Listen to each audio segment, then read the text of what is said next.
berita viral nih perihal mungkin kamu bisa dibilang paling sering menyentil Kak Niki ini. Berarti sekarang tentang berita Rizky ya. Iya. Gimana sih Kak kamu cara menanggapinya nih? Cara menanggapinya sebenarnya ini bukan hal baru ya. Karena kalau kita lihat lagi dari jejak digitalnya, ketika dia berhubungan lalu selesai itu kan biasa. Kasusnya pasti KDRT. Coba deh cek di Google. Jadi itu biasa banget, dari yang manapun pasti kasusnya KDRT. Gitu loh. Entah itu KDRT datang dari dia ataupun dari pasangannya. Nah, ini kan dia baru-baru ini mengaku kena KDRT dari Mas Rizky. Kamu menanggapinya seperti apa sih Kak? Kalau saya seperti yang udah saya katakan, saya nggak percaya. Karena untuk orang yang sekelas beliau berpendidikan, apalagi circle-nya itu circle yang bukan orang sembarangan, itu kayaknya nggak mungkin. Jadi kalau Nikita Mirzani ini kan emang terkenal dengan playing victim. Kalau saya menanggapinya seperti itu. Oke. Tapi berarti kamu sama sekali bohong ya, maksudnya kalau bisa dibilang Mas Rizky atau ajudannya? Bohong. Karena gini, kekerasan, misalnya nih kita sendiri yang berpikir kalau kita yang tertekan, itu belum tentu bisa dibilang itu kekerasan. Karena kan perasaan kita sendiri kadang-kadang juga orang, misalnya nih orang lain ngomong apa kita yang tersinggung, itu kan belum tentu kekerasan gitu loh menurut saya. Dan kalaupun misalnya ada bahasa-bahasa si Mas Rizky yang menertibkan dia yang tidak tertib itu lalu dia tersinggung, mungkin itu sih yang dia bilang kekerasan ya, kekerasan mental dan fisik gitu. Fisiknya saya nggak ngerti apakah dia ditonjok atau apa, nggak ngerti. Tapi menurut saya kalaupun misalnya ada didikan daripada Mas Rizky ini, menurut saya sih wajar, karena Nikita Mirzani ini adalah orang yang memang harus dididik. Gitu. Didik dalam hal apa nih Kak? Dalam hal apa ya, kalau kita lihat secara normal, saya nih ya, dalam pandangan saya sebagai seorang wanita, sebagai seorang ibu gitu, tingkah-tingkah lakunya tuh aneh-aneh gitu loh. Jadi wajar kalau dididik gitu, apalagi ketika dia ingin dipersunting ya dengan orang sekelas si Mas Rizky gitu loh, yang beliau adalah sekpri daripada PS ya, presiden yang tinggal tunggu dilantik kan gitu. Kayaknya yang memang harus ditertibkan dan dididik gitu loh. Jadi wajar menurut saya, dan dia ini memang orang yang belum matang untuk dipersunting dengan orang yang seperti Mas Rizky gitu. Kak, kalau kamu pribadi kenal nggak sih sama Mas Rizky ini? Kenal pribadi, saya beberapa kali kesempatan itu bertemu. Tapi karena konteksnya di sana itu beliau adalah pengawal atau sekretaris, jadi tidak terlalu komunikasi yang intens, tapi sedikit banyak saya tahu dan kenal gitu dari lingkungannya gitu. Dan beliau orang yang baik gitu. Kalau disuruh memilih Rizky dan NM ya sudah pastilah ini orang normal, yang ini agak nggak normal gitu loh Mbak. Nah Kak, ini kan banyak mengatakan bahwa dia adalah salah satu mungkin image baru yang akan dikeluarkan oleh Niki. Apakah memang seperti itu menurut kamu sendiri gitu? Image baru ya, karena menurut saya kalau dia, yang pertama saya lihat dia itu kan sebagai relawan atau apa gitu, pokoknya berada di circle kontestasi politik. Jadi ya pastilah dia merubah image-nya, apalagi dengan dia yang kecintaan sekali dengan seorang sekpri dari calon presiden terpilih ya. Pasti dia akan pencitraan, tapi saya nggak percaya, karena di beberapa kontennya yang tidak sengaja seperti yang dia waktu dia lagi di kuliner atau apa itu, ya dia seperti biasa kayak dia gitu loh. Dan kalau mau diingat lagi, ini flashback, dia juga pernah waktu ngedekatin, saya nggak tahu ya persisnya Sajat Ukra atau apa, dia pakai hijab gitu ya, dia acting seolah-olah, tapi kan pada akhirnya di beberapa tahun kemudian dia itu buka baju di mall lah apa kayak gitu loh. Jadi saya nggak percaya dengan pencitraannya. Kalau biasanya, kalau yang mungkin kakak kenal, biasanya mungkin ada omongan-omongan apa sih Kak, mungkin dari Kak Rizky, kan dia selalu bilang mental gue sakit oleh dia gitu. Sebelum kenal Rizky, saya rasa mental dia emang udah sakit, dan dia harus dapat perhatian khusus dari psikiater.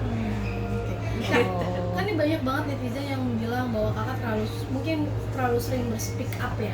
Banyak yang mengatakan bahwa wah ini kayaknya pansos atau apa memang mungkin, mohon maaf sebelumnya mungkin ada ketersinggungan dengan masalah lalu dengan kalian seperti apa?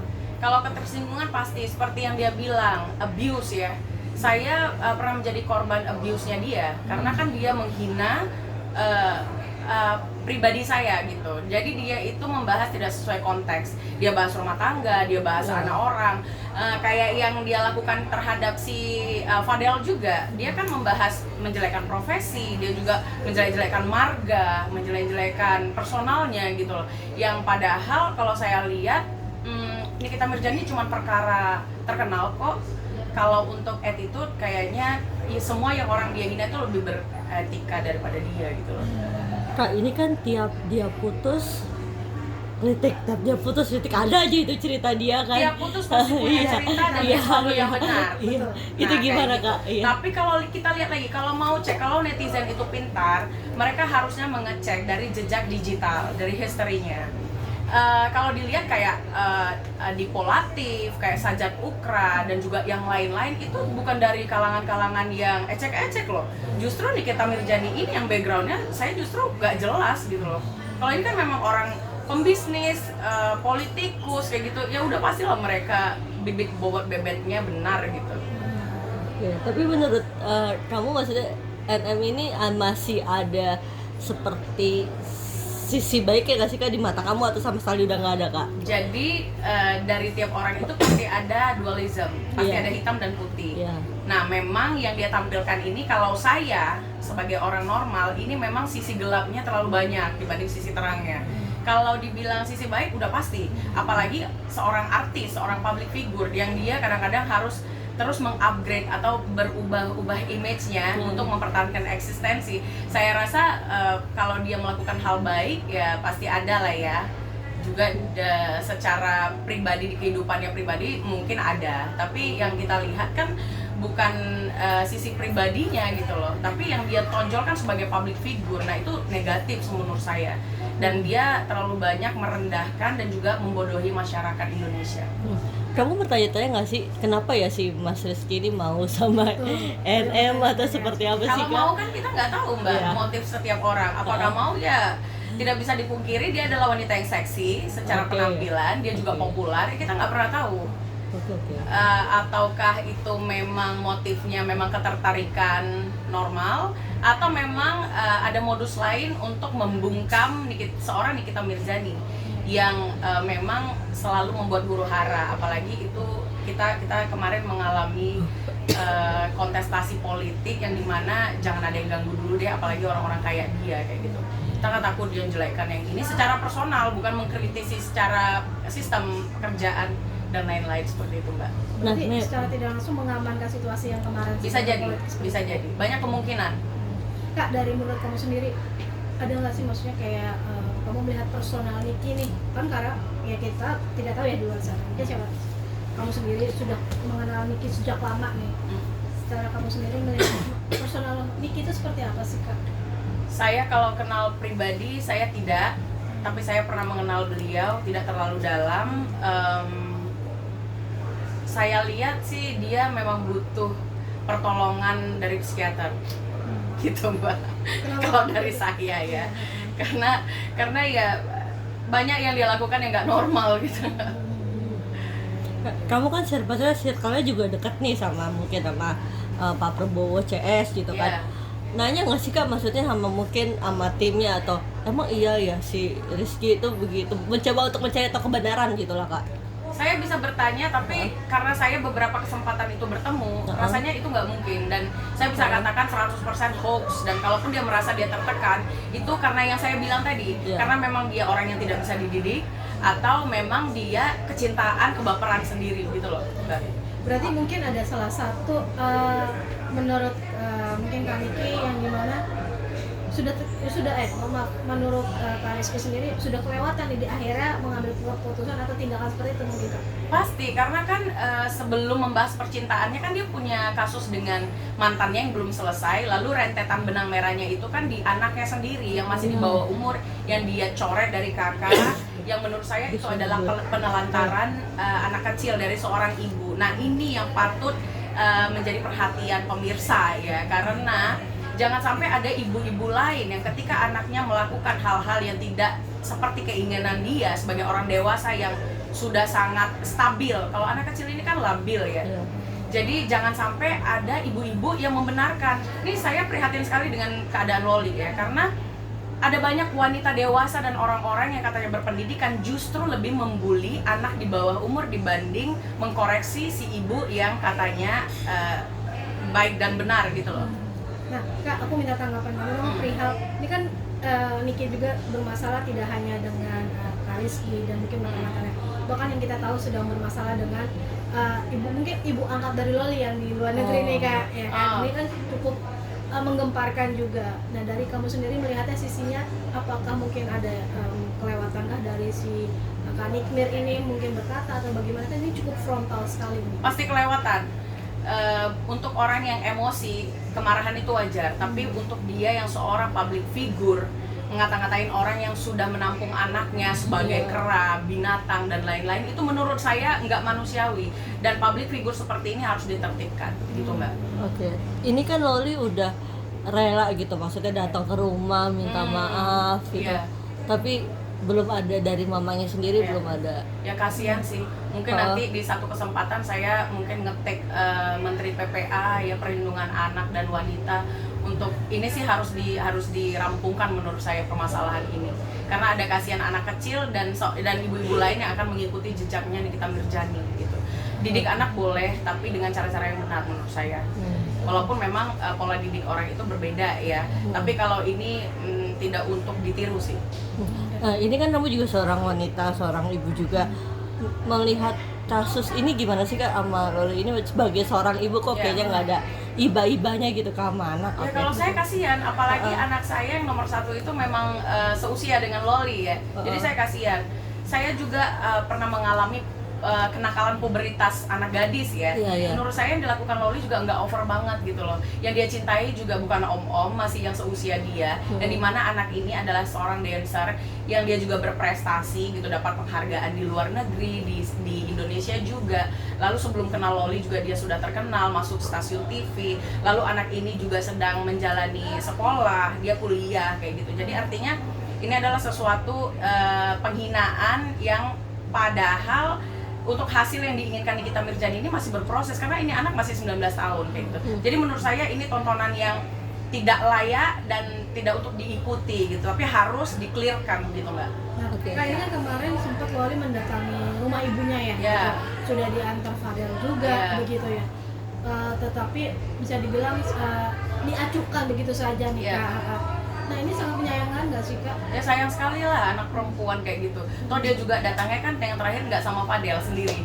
Harusnya dia terima atau tidak terima, at least dia masuk dulu lah, duduk ngobrol sama anaknya. Urusan nanti dia mau lanjut dengan anaknya dihidupi atau tidak, ya itu terserah dia ya. At least sebagai manusia gembel aja masuk gelandangan ya, maksudnya tunawisma datang kan kita persilakan dulu, kasih minum dulu gitu Mbak. Kayaknya sih nggak manusiawi, nggak seorang ibu sih.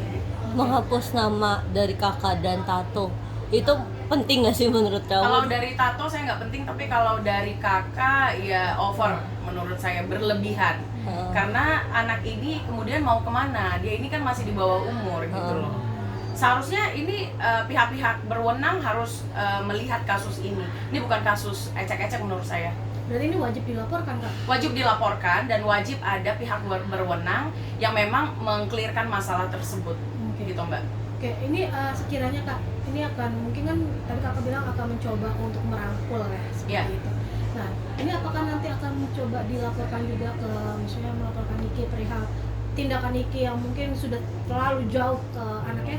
Ya, ini harus dimediasi sih. Jadi nggak sekedar datang ke podcast, stasiun TV untuk menggoreng-goreng kasus ini. Tapi titik permasalahannya adalah gimana caranya kita orang dewasa harus menolong anak kecil ini. Gitu. Dengan memediasi dia dan ibunya agar bisa baik-baik kembali. Urusan nanti dia deal-dealannya hidupnya seperti apa, yaitu nanti urusan nanti. Yang penting tidak ditelantarkan begitu saja. Ini kan datanya awalnya gara-gara seorang pria nih Kak. Menurut kamu gimana sih Kak? Ya, awalnya kan kalau yang sekarang beredar kan karena Fadel tidak diterima. Tapi kan permasalahan ini saya sempat bungkam 1 tahun, tapi saya memperhatikan. Ini kan permasalahannya karena si mantannya yang Anthony ya. Jadi si Loli ini kan tidak ingin berstatement sesuai dengan keinginan ibunya. Maka dia nge-ban ATM lah, tidak menghidupi, tidak membiayai sekolah, kan itu polemik awalnya. Betul. Lalu merembet ke yang tadi mama siapa ya perempuan Iya, yang iya. di sana Iya, ya iya. kayak gitu, sampai dengan semua orang yang melindungi dan menolong anaknya dia maki, dia hina, bahkan dia mengeluarkan statement siapapun yang ngasih anak gue endorse yang notabene adalah rezeki anaknya itu dia bakal kasuskan kayak gitu kan. Kasihan anak ini. Betul. Kak, ini kan kemarin juga sempat ada info bahwa Loli sempat menyangkut penipuan endorsement gitu. Oh, yang 90 kamu juta. kamu melihatnya seperti apa? Karena kan ini bisa dibilang tutup mata nih seorang Niki. Iya. Gitu. Kalau menurut saya ya itu biasa aja sih, karena anak ini juga kayaknya gak ada manajemen, jadi dia kelola sendiri, dia juga nggak paham, kayak masih gamang. Jadi hal 90 juta itu menurut saya bukan hal yang mempermalukan dia juga sih, enggak. Tapi menurut kamu seorang Loli ini mungkin sebagai anak ada sedikit salahnya juga nggak sih Kak? Atau sama sekali emang anak pure anak kecil yang nggak tahu apa-apa gitu? Atau ada salahnya juga gitu mungkin? Anak kecil yang nggak tahu apa-apa. Anak kecil itu karena dia labil, jadi pasti dia bisa melakukan kekeliruan gitu loh. Oh. Jadi menurut saya wajar sih. Kesalahan dia yang fatal apa ya? Kalau misalnya mabuk-mabukan, pernah di blow up juga dia mabuk-mabukan, ya itu karena dilepas oleh orang tuanya. Coba kalau orang tuanya tetap merangkul dia, pasti anak itu nggak seperti itu. Saya yakin. Loli anak yang baik. Kalau kamu minta dikritik mengkritisi hubungan mereka anak dan ibu ini, apa sih Kak yang kamu mau bilang gitu? Mungkin saya yang pertama harus mention atau meminta pihak-pihak yang berwenang itu untuk melihat kasus ini, bukan Nikita Mirzaninya tapi si anak di bawah umur. Yang pertama. Yang kedua, semoga pintu hatinya Nikita Mirzani ini terketuk untuk memaafkan anaknya, atau mungkin setidaknya dia menuruti sedikit permintaan anaknya, hanya bertemu 10 menit, ketemu Mimi dan ketemu adik-adik saya untuk minta maaf. Mungkin sebatas di situ saja, berilah dia ruang gitu loh. Artinya anak ini kasihan juga. Setelah nanti ketemu lalu Nikita Mirzani memutuskan apapun, yaitu urusan nanti. Yang pasti anak ini semoga Nikita Mirzani terketuklah pintu hatinya untuk bertemu walaupun 10 menit seperti permintaan Loli gitu. Kak, ini kan sempat kemarin itu yang soal endorsement ya, dimana kan sempat Niki mengatakannya itu kan salah cowoknya yang terlalu ibarat memanfaatkan Loli, ada yang statement seperti itu.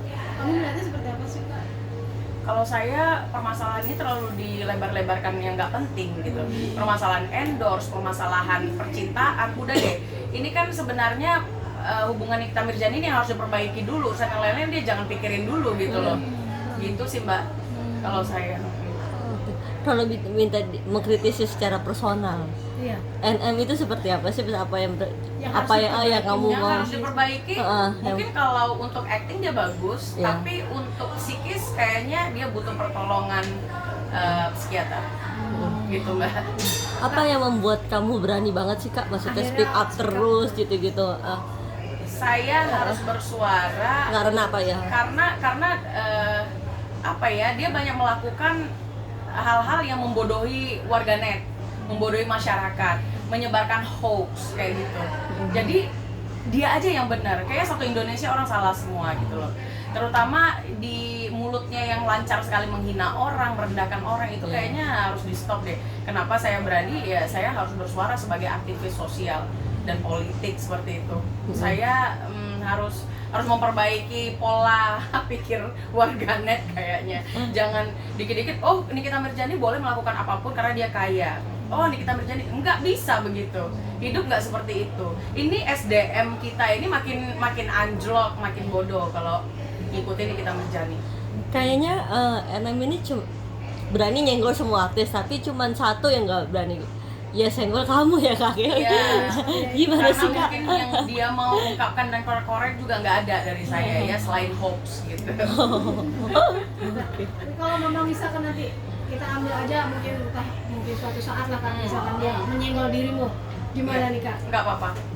Saya siap untuk disenggol Nikita Mirzani. Silakan, tapi dengan syarat itu harus konkret, benar bukti-buktinya gitu. Ketika dia menjelekkan saya, oh dia begini ya, kasih buktinya yang konkret gitu.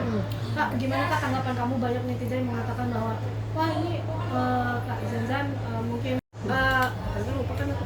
Oke, mungkin ada pesan terakhir mungkin siapa tahu buat Kak Niki ini bisa memperbaiki dirinya ke depannya.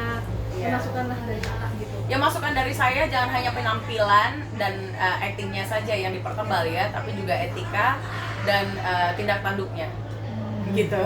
Karena banyak orang yang mencintai Nikita Mirzani. Sayang sekali kalau dia sampai melakukan hal-hal receh seperti ini dengan kemasan yang berbeda lagi gitu.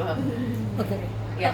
Ada niatan dari kamu pribadi nggak sih Kak, mungkin karena Nikita ini terlalu banyak suka, mungkin lapor ke pihak berwajib gitu, mungkin apa gitu, karena kan sudah menghina banyak orang gitu Kak. Kalau dari kamu pribadi?